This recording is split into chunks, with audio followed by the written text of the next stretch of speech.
Yeah, hi. So this is Mayur, and in this video, we're gonna see how exactly we have implemented semantic segmentation to detect drivable area uh, for the application of autonomous driving. Okay.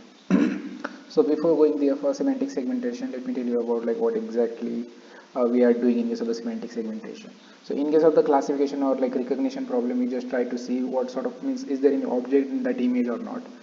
In case of the object detection, we try to localize that object inside that image. But thing is that still we tend to get some sort of inaccuracy over there. Pixel which are really not part of that object might be like included inside that bounding box. And to avoid that sort of problem, what we generally tend to do is like we to avoid that sort of problem, we can solve that uh, problem using semantic segmentation. So in case of the semantic segmentation, we are basically segmenting each pixel of image into different classes. So in our case for this drivable area detection problem, we're gonna detect what are those pixels which are part of a lane in which vehicle is driving at that particular instance, what pixel belong to adjacent lane, and what is the means what is like what are those pixels which belongs to background. So these are the three classes that we're gonna detect. So to implement that thing, there are certain things that we really need to know about. But before going there, first of all, we need to set up environment. So for setting environment, what I have done over here. So basically, I have used like OS library to like uh, deal with that directory and like import data from our Colab. Then I have mounted my Google Drive on Colab so that I could use files and data from Google Drive here in Colab, and then I'm listing all the element inside that directory. Okay, so basically what I have over here is I have like all the 3000 images. I have labels for them, and I also have like videos that we over which we want to test our algorithm. Then second thing is once we are done with this thing, the next thing that we are supposed to do is like we need to import all the important libraries that we need for our applications. Generally, we need like 3 4 libraries. First of all is like NumPy library. That's something we need to like operate our arrays. Then we have Matplotlib library for visualization purpose. Then we have Pickle for compression and like to get like data in condensed form. Then we have CVT, that is the OpenCV library to get a certain computer vision application done on image. Then we have random library, and then we have time library. After once we import all these libraries, next thing that we have to do is we basically we're gonna use TensorFlow over here to develop the deep learning model. So first of all, we import TensorFlow library. Then once we are done with setting up environment, the next thing that we should be doing is we should import data over here. Okay, so in this workspace. So first of all, we are loading all the images over here, and then we are loading all the labels inside this labels variable. Second thing is that, so as I told you earlier, so we have like three classes. Pixel belong, and those three classes are like pixel belonging to the like, our own current lane, then pixel belonging to the adjacent lane, and like background noise. Okay, so we have like something like this with us, but still in the sometime we might not have like this third green color thing done properly, so we might have like some type of 0 0 pixels over there. Okay, so to avoid means to convert them precisely into like third label, we need to use this formulation. So this is something which will convert all the black pixel in the image into green color pixels. Okay, and then we are appending that to label 1, and so this is like one sample from that data or array. So basically this red color pixel are part of like current lane, blue color pixels are part of like adjacent lane, and then these green color pixels are part of surrounding. Then next thing is so whenever we have to like develop deep learning model, we really need to know what the size of image that we wanna feed to our network. So size is like here is like 80 number of rows, 160 number of columns, and 3 channels, that is the RGB channels. So that's like we have imported data, we have pre-processed is partly. Then we gonna use sklearn library to do shuffling and to like split data set into test and training and testing data set. So we're gonna use 85% data as a training data, and we're gonna use like 50% data as like testing data. Okay, so basically we are converting it into like in the form of arrays, and then we have shuffled it so that whenever we like split video into images, we might have like that sequential images as it is over there. Okay, so that is not a good thing when we have to train deep neural network on top of that. So that's the reason we have to shuffle it first, and then using this method over here, we are splitting it into like training and testing data set. So basically we are saving that data into x train, x validation, y train, y validation, and basically we are just getting size of or length of those two variables. Okay, length of those two arrays. The next thing is, so basically here are like two once we are done with data pre-processing, next thing is we need to develop a model. Okay, so we're gonna use like Keras library for that purpose, which is developed on top of TensorFlow, and this is something which let us implement all those layers or mathematical operation that we really need to do for whenever we are working with any deep learning model. Okay, so first of all we want to import model, then we want to import all the layers, and then we want to import optimizer, that's the unconstrained optimizer, and in our case we're going to use Adam. So we have imported that thing. So in this case I have tried two things, two kind of deep learning models. First thing is like I have tried like basic model, that's something I learned during this coursework, and that's something I have over here. Okay, and I also implemented this thing. I try to like, so basically whenever we have to like do semantic segmentation, so there are like standard approaches or standard papers are there which in which they have like implemented standard method to get image segmentation done. So those methods are like, we have UNet, we have SegNet, we have DeepLab, we also have FCM. Okay, so this method that we have over here is like kind of similar to UNet, SegNet. Okay, but thing is that in this case for upsampling we are using nearest neighbor interpolation method, or we can also use bilinear interpolation method. I try bilinear interpolation method, but still nearest neighbor interpolation method is giving better results, so I'm using that. And then second thing is so this is a network that I tried. So in case of the semantic segmentation deep learning model, we have two parts. First is like encoder network, and then we have decoder network. So basically what we are doing is we are taking image in, we are passing that through like a series of convolutional layer, then we are passing that through max pooling layer, so that we are downsampling that, and basically we are storing that input image in much condensed form, and that's something called as a feature map.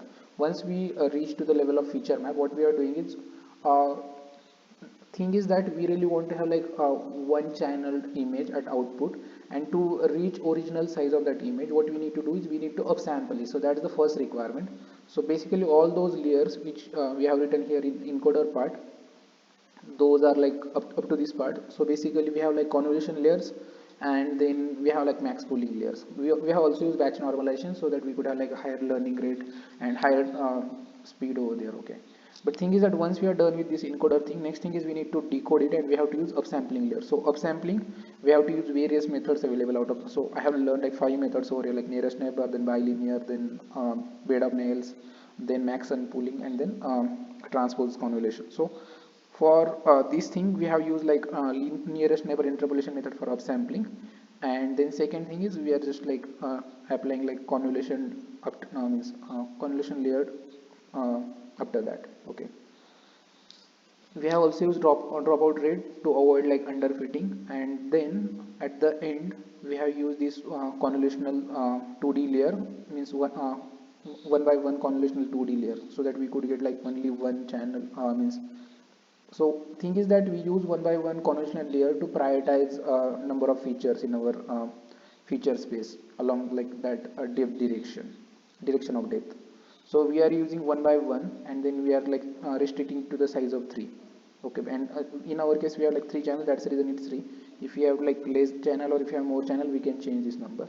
And then third thing is we have also used concept of like skip connection. So basically I think is that when we are downsampling, so we use max pooling layer over there. Okay, so let's say we are using kernel of size 2 by 2, so we choose maximum pixel value over there, and that's something we use in our next layer.